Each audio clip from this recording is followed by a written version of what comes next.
আপনার স্ত্রীকে ভালো রাখতে হলে কখনো কোনো দিন আপনার স্ত্রীর হাতে টাচ ফোন দিবেন না। কারণ টাচ ফোন দিলে আপনার সংসারটা তছনছ করে দেবে।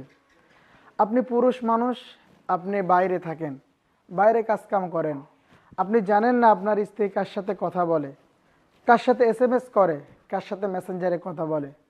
ফলে আপনার স্ত্রী হয়তো বা অন্য ছেলের সাথে পরকীয়ায় জড়ায় যাবে, আপনার সংসারটা ধ্বংস হয়ে যাবে। আপনার স্ত্রীর হাতে যখন আপনি টাচ ফোন দিবেন, আপনার স্ত্রী সর্বক্ষণ টাচ ফোন নিয়ে ব্যস্ত থাকবে, মুভি দেখবে অথবা নাটক দেখবে অথবা অন্য কোনো জিনিস দেখবে। ফলে আপনার যে বাচ্চা আছে, বাচ্চাটার দিকে সময় দেবে না, খেয়াল করবে না, বাচ্চা আদর্শবান হবে না, বেয়াদব হয়ে যাবে।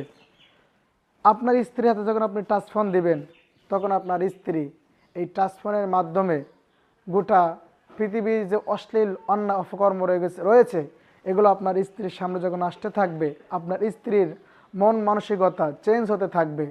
আপনি স্বামী বাইরে থাকবেন, আপনি এসে যখন দেখবেন ঘরটা অগোছালো, খোঁজ নিয়ে দেখবেন আপনার স্ত্রী কাজকাম না করে ফোনের পেছনে পড়েছিল। এজন্য স্ত্রীকে সুন্দর রাখতে, ভালো রাখতে, সংসারকে সুখী রাখতে স্ত্রীর হাতে টাচ ফোন দিবেন না।